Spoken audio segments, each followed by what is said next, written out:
Hi അസ്സലാമു അലൈക്കും. നല്ലൊരു ഹെൽത്തി ആയിട്ടുള്ള ഒരു സ്നാക്ക് റെസിപ്പി ആയിട്ടാണ് വന്നിട്ടുള്ളത്. നമുക്ക് റമദാനിലൊക്കെ നാസ്തായിട്ടും അല്ലെങ്കിൽ നോമ്പ് തുറക്കുന്ന സമയത്തൊക്കെ കഴിക്കാൻ പറ്റിയ ഒരു നല്ലൊരു സ്നാക്കാണ്. അതിനുവേണ്ടി ഞാനൊരു ബൗളിലേക്ക് 1 കപ്പ് പച്ചരി, അതിന് 1/4 കപ്പ് നമ്മൾ ബിരിയാണി റൈസാണ് എടുത്തിട്ടുള്ളത്. അതിലേക്ക് വെള്ളം ഒഴിച്ച് കൊടുത്തിട്ട് ഒന്ന് സോക്ക് ചെയ്യാൻ വെക്കാം.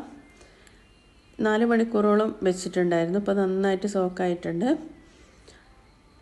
ഇനി നമുക്കതിലേക്ക് ഒരു 2 ഉള്ളിയും 1 കപ്പ് ചിരവിയ തേങ്ങ ഇട്ട് കൊടുത്ത് മിക്സിയിൽ കുറച്ച് വെള്ളം ഒഴിച്ചിട്ട് നന്നായിട്ടൊന്ന് അരച്ചെടുക്കാം. അതിലേക്ക് 2 ഏലക്കായി, കുറച്ച് ഉപ്പും കൂടി ഇട്ടിട്ട് ഒന്നും കൂടെ നന്നായിട്ടൊന്ന് നേർങ്ങനെ തന്നെ അരച്ചെടുക്കാം.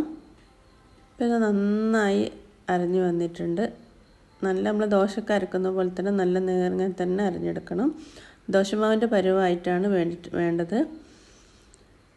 ഇനി വേണ്ട ഒരു ബൗളിലേക്ക് നമുക്ക് വെളിച്ചെണ്ണ ഒഴിച്ച് കൊടുക്കാം.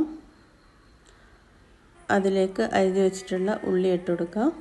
എത്രയാണ് മസാല വേണ്ടതെന്ന് വെച്ചാൽ അതിനനുസരിച്ചിട്ട് ക്വാണ്ടിറ്റി കൂട്ടാം. ഇപ്പം ഞാൻ 2 ഉള്ളിയാണ് എടുത്തിട്ടുള്ളത്. അത് നന്നായിട്ടൊന്ന് വഴറ്റിയെടുക്കാം. അതിലേക്ക് നമുക്ക് പച്ചമുളക് ചേർത്ത് കൊടുക്കാം. പിന്നെ ഇഞ്ചി വെളുത്തുള്ളി പേസ്റ്റ് ഇട്ട് കൊടുക്കാം.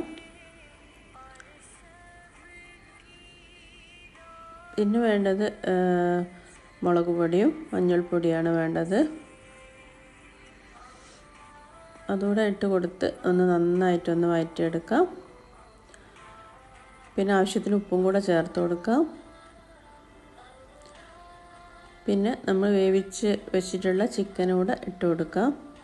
പിന്നെ മല്ലിയിലയും കുറച്ച് ഗരം മസാലപ്പൊടിയും ഒക്കെ ഇട്ട് കൊടുത്ത് നന്നായിട്ടൊന്ന് മിക്സാക്കി എടുക്കാം. ഇപ്പോൾ നമ്മൾ മസാല റെഡി ആയിട്ടുണ്ട്.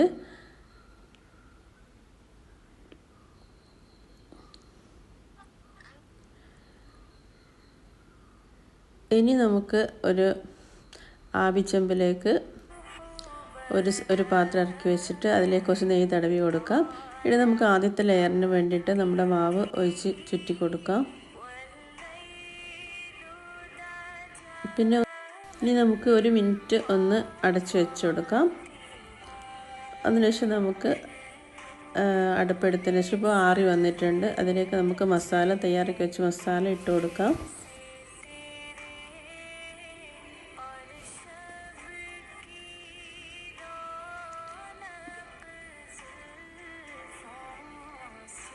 ഇനി ഫുള്ളായിട്ടുള്ള മസാല നമുക്കതിലേക്ക് ആഡാക്കി കൊടുത്തിട്ട് നന്നായിട്ടൊന്ന് സെറ്റാക്കി കൊടുക്കാം.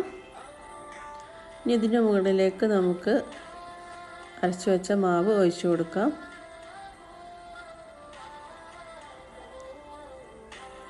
നല്ല അടിപൊളി ടേസ്റ്റാണ്. നിങ്ങളെല്ലാവരും ട്രൈ ചെയ്ത് നോക്കണം. ഇനി നമുക്കിത് അടച്ചു വെച്ചിട്ടൊന്ന് ഒന്ന് വേവിച്ചെടുക്കാം.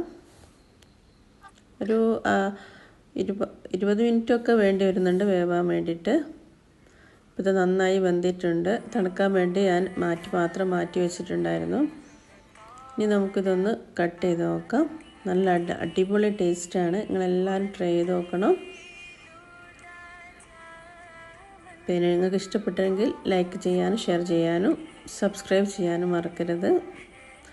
അടുത്ത വീഡിയോയിൽ കാണുന്നവരെ അസ്സലാമു അലൈക്കും.